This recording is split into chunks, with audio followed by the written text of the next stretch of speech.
believe that we are here. I don't know about all of you, but I felt like March lasted about 7 weeks, and then April lasted about a year, and then May was like a decade, and then June went by in about 2 days. So anyway, that's the experience I'm having over here at 1135 Choro Street at your downtown SLO headquarters. So good morning, my name is Bettina Swigger, and I am the CEO of Downtown SLO. Facilitating this call as well is our COO, Rachel Maiorino. And we're going to get started here. People are joining in by the moment. So this is, I believe, the 15th of our weekly Zoom calls that we've had since the COVID-19 crisis began. And we continue to offer these calls weekly because we think that the situation and the information is still unfolding and changing. We are, however, going to take next week off because of the July 4th holiday. Our office will be closed. So we will not have a meeting on July 6th, but we will have a meeting on July 13th. And then for the board of directors, this is a group of our board of directors on this call, as well as our Downtown SLO membership. Our next closed board meeting will be on Tuesday morning, July 14th at 7:30 in the morning. For that July 13th call, we have a great speaker who's going to be joining us, an epidemiologist from Cal Poly will be joining us. She was a speaker at Good Morning SLO virtually last week, and we were really excited about her presentation. And so we're going to invite her to join us with all of you when we come back, but not next Monday, the Monday after that. So I'm going to start sharing my screen here. You'd think after 15 calls, I would be totally a professional at this. Thank you for your patience. All right, so we are continuing to see COVID-19 play out in our community, and we are moving toward recovery, but we're still not there yet.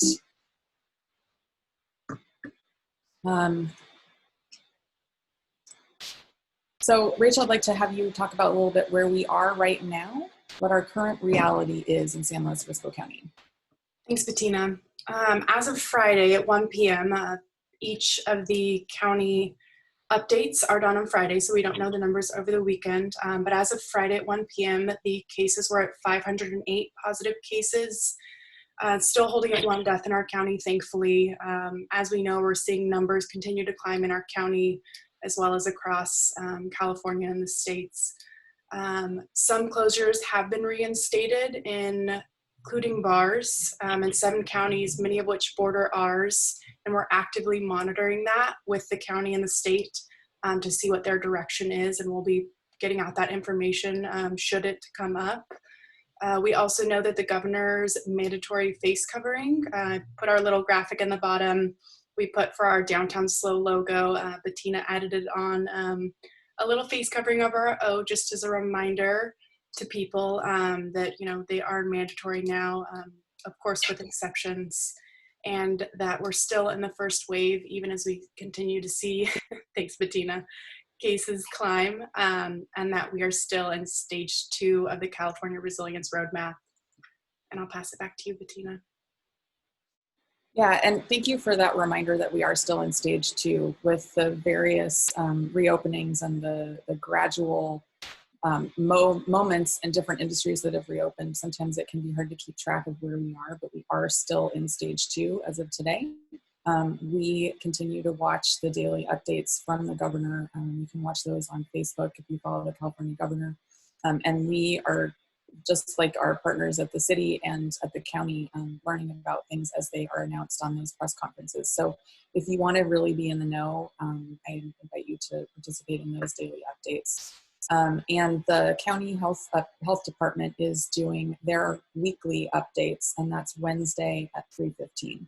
So stay tuned for that. And they publish the updates on the COVID counts daily on their website, which is readyslo.org. Our wonderful Cal Poly liaison for our board of directors, Courtney Kino, is on the call. Courtney, how are you today? I'm great. How are you, Bettina? Good, nice to see you. You too.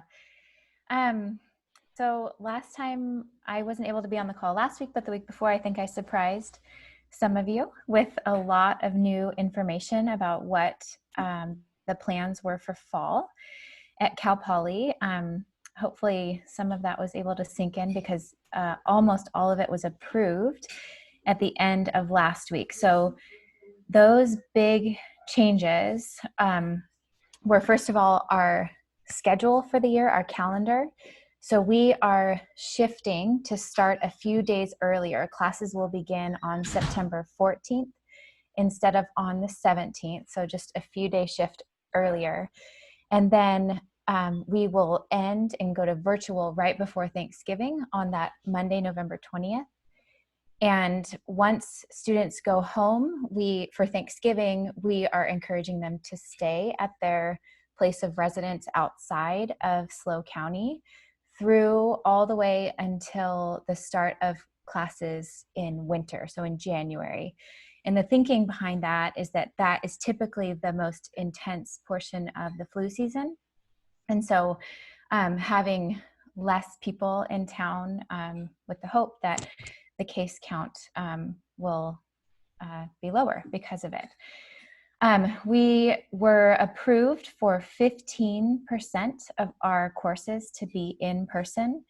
The rest will be a mix of synchronous and asynchronous classes. And the synchronous classes will have, if our numbers are looking really good, then we will have the option to shift those to also be in person sometime throughout the fall quarter. All staff and faculty are encouraged to, if they are able, to continue to work from home through fall quarter. And we do not know yet what on-campus housing will look like. We will either it'll be somewhere between 4,500 and 7,000 students on campus, depending if we need to have single room occupancy or double room occupancy. And we are encouraging all students to return to SLO for fall quarter, even if they don't have classes in that 15% that are approved for in-person. I think those are the main updates for fall.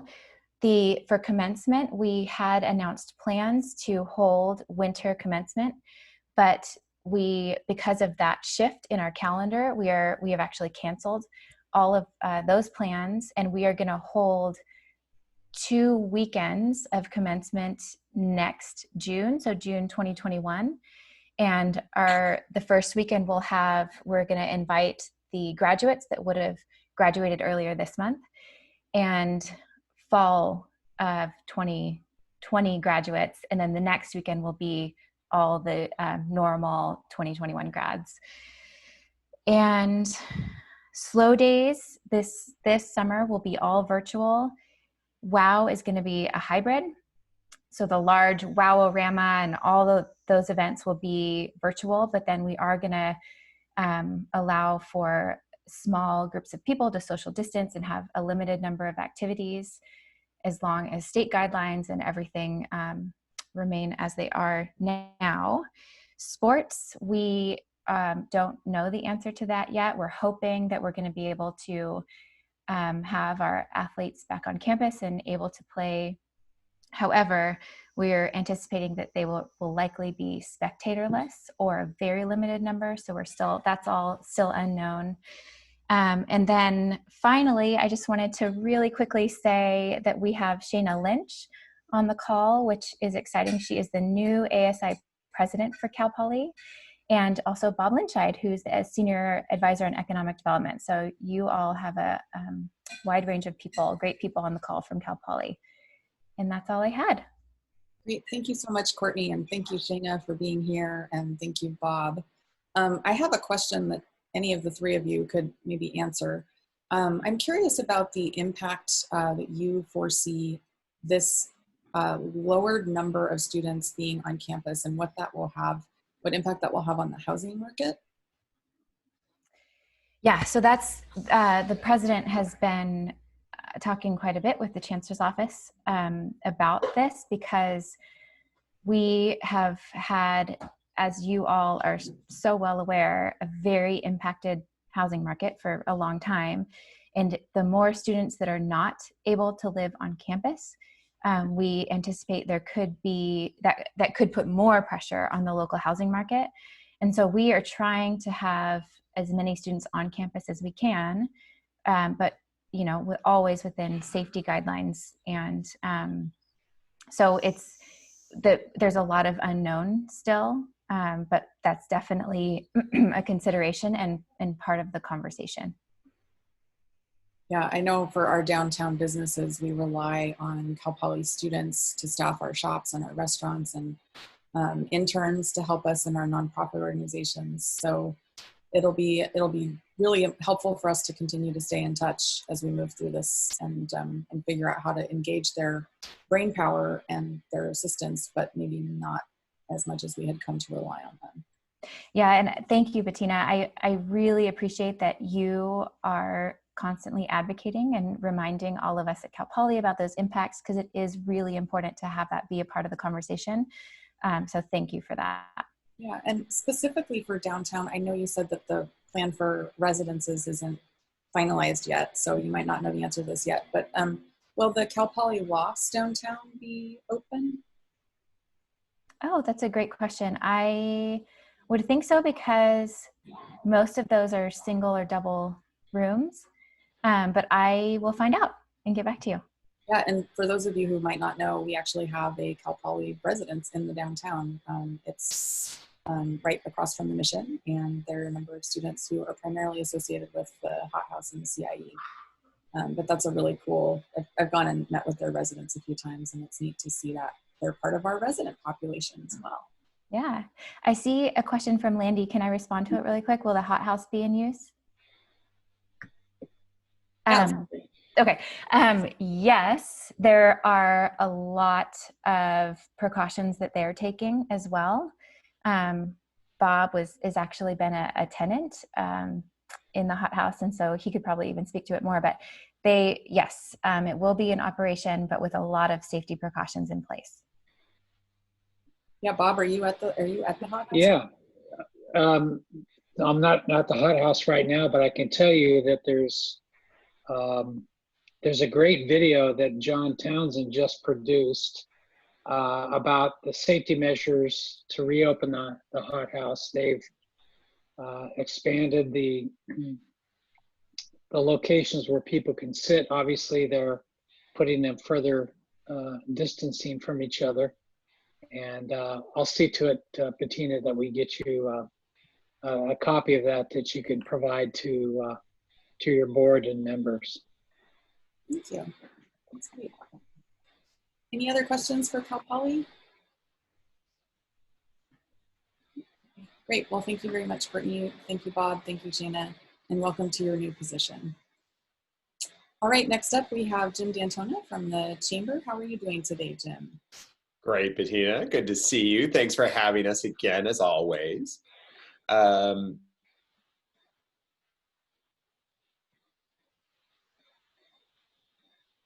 Uh-oh, we have a frozen D'Antona. Different. Am I there? Oh, there you are. Oh, I'm sorry. Sorry, blipped out there. Thanks for having us. Just so one of the things I was saying was I was so thankful and seeing the great work that's happening with SLO and seeing all the businesses starting to utilize it. So we're super happy about that. Tomorrow from the Chamber side, wanted to let folks know that we are running an Insight Studio program that is called Leading Through Uncertainty. And it is going to be talking about answering the unanswerable questions as a manager, right? The idea, if somebody says, we're going to need you to be open in 6 months. Yeah, are we going to be open in 6 months? You don't know the answer to that. And this talks about how your answer to that could cause a liability for your business. So we're hoping, we want folks to come and learn a little bit about that. From the folks on this call, if you're not a member of the Chamber, we usually have 2 different prices for this, but if you're part of the Downtown SLO organization and on this call, just go ahead and sign up as a member and just put Downtown SLO as your organization. We definitely want to make this available to everyone because, again, it's a great program from some regional leaders, actually from Northern California, who've been doing this. have some great ideas about how do we lead through this time. So that'll be happening on tomorrow from 2 to 3:30. So if you hop over to the chamber events, you can find how to register. And then obviously right now, with the elections coming up in less than like 130 days, we're going through all the policies and ballot measures that are going through. So we should be having our board and our committees run through those in the near term. Obviously, one of the biggest split roll on property tax coming up. So we'll be creating a list on some of these things and be sharing those as they come out. So thanks for having us. Yeah, great. Thanks, Jim. And are you doing any Friday afternoon lunch programs? Not this Friday. So this Friday we have our working lunch, but the rest of July we will. But from 12 to 12:30. Thanks for bringing that up, Bettina. You're awesome. Yeah, we've on Facebook Live. We're talking to some of our community members and learning a little bit more about them and what they're doing. And when we can't be together in person, we're using our Facebook Live to try and connect folks. Great. Well, thank you so much, Jim. And I appreciate you lending us your ribbon cutting scissors for our mural project ribbon cutting on Saturday. That was really great. You guys did a great job. Congrats. I'll show you that picture in just a few minutes. And next up, we have Lee Johnson from the city of SLO. Lee, how are you today? Very good, Bettina. How about you? Nice to see you. You too. All right, a couple quick things. This Thursday is the first Thursday of the month, so the NAACP rally will be held on Thursday, and we're working with the organizers to make sure we know the size and scope. Their insurance doesn't cover a march, but sometimes that still happens anyway, so we'll be preparing for that. As far as downtown open SLO rather, had a lot of great feedback on how it's going. We're working to adapt and take that input and make it better. We've also had some negative feedback, and we're going to be working on that and see what we can do to help those situations. If anybody has feedback, you can send it to openslo@slocity.org. Both positive and negative are appreciated so that we know how we're doing. We're going to be reviewing what we do over the holiday weekend, and probably plan to get another survey out there to see how people are appreciating and what changes we need to make. So we're continuing to work on that. And just so everybody knows, I mean, it's really one of the best practices that's recognized to help with the challenges we have with COVID-19 is to use the public right of way in different ways to provide more social distance, expand capacity for people who have restricted capacity, and just attract people downtown. And it takes a little time for these things to go. So it takes a little practice. We had some complaints like 10 minutes after we closed down Higuera on Saturday. So maybe we give a little bit of time to see how it goes, but provide feedback and we'll go from there.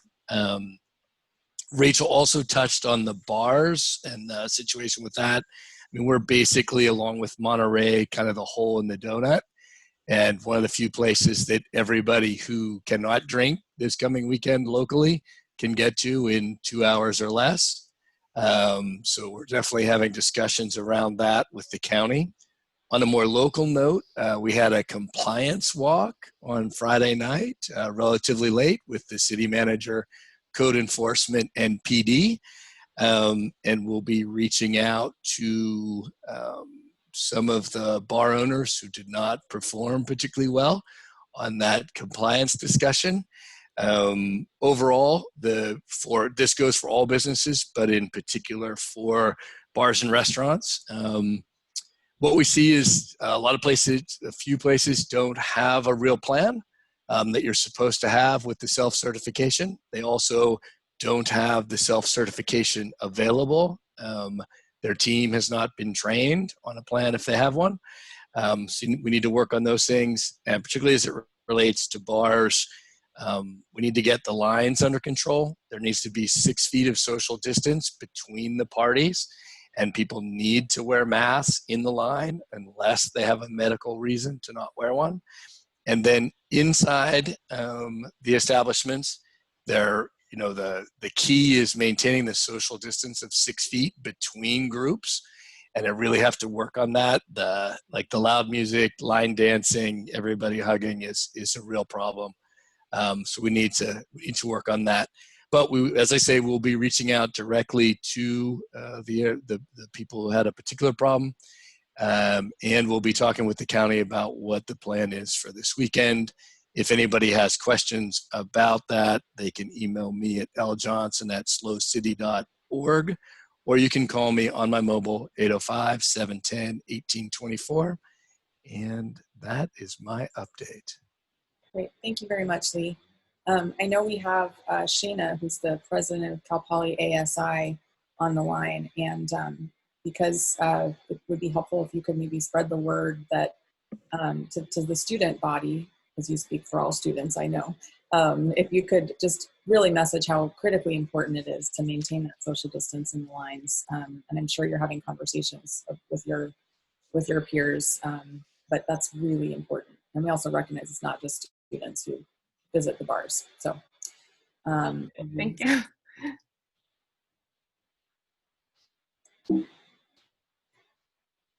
great. Okay, we continue to have our We Got This kits. We do still have these kits available as businesses are reopening, particularly those second and third story businesses. We have distributed 151 of those. So thank you to Guaranteed Rate Mortgage for our sponsorship for that program. We have lots of gloves and we have hand sanitizer available. So if you need these items, let us know and you can get them for free. Just let us know. We are going to have a parking and access committee meeting this Thursday, July 2nd at 9 a.m. And during the whole shutdown and the crisis, we have been having our committees just meet as needed. And we've had one parking and access committee meeting. This is the second that we're having, and you're welcome to join. In normal times, these would be open to the public to come in. But this Thursday, we will be meeting by Zoom. And if you would like an invitation to join, you can email us at reachus@downtownslo.com.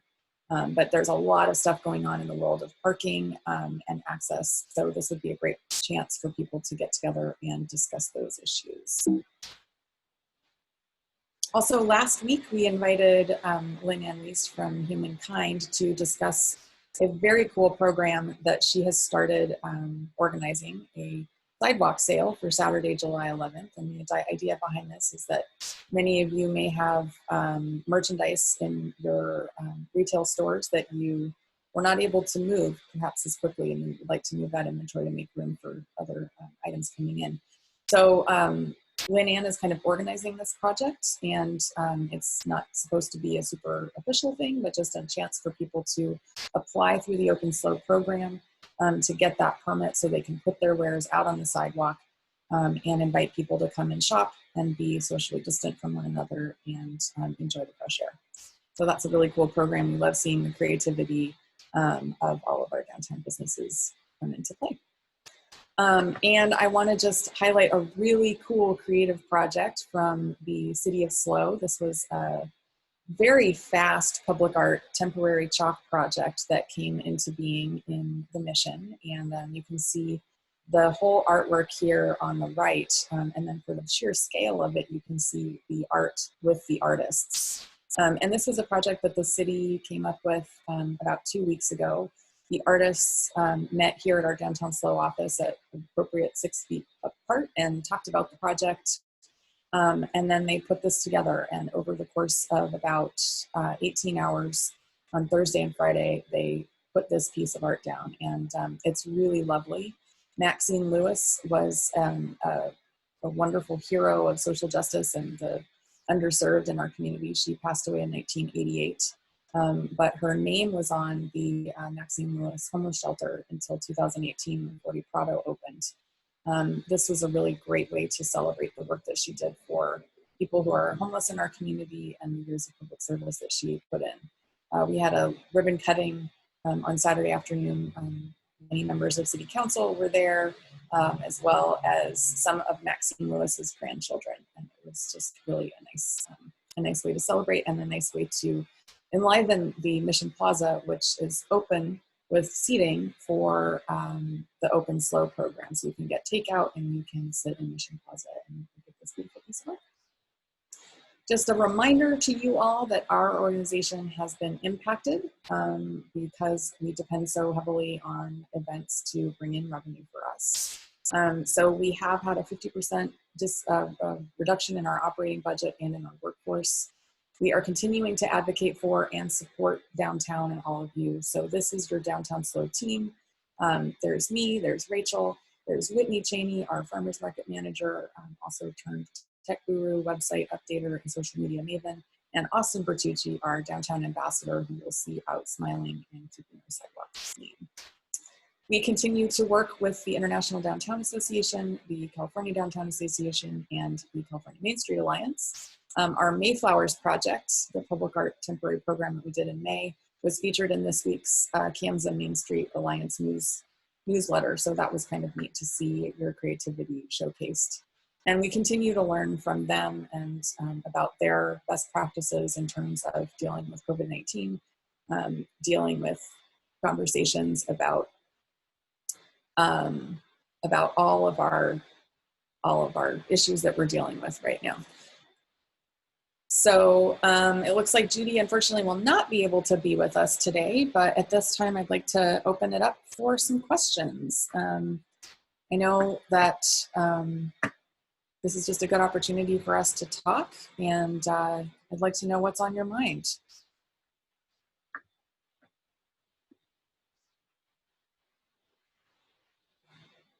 Are there any questions out there? Do you have all the answers then?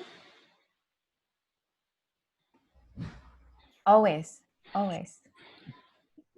Thanks, Courtney. Well, I think from my point of view, the biggest thing that we're really looking at this week and next is, of course, the July 4 holiday. We'll see how that plays out with visitors in our area, and of course, the development of the Open SLO program. So again, just one point of clarification, the city of SLO is running the Open SLO program. And as Lee said, they are open to hearing feedback, and I encourage you to reach out to them at openslo@slocity.org. So if there are no other questions, I would like to just touch on our SLO Farmers Market, which is something that we haven't talked about for a while. We are continuing to wait.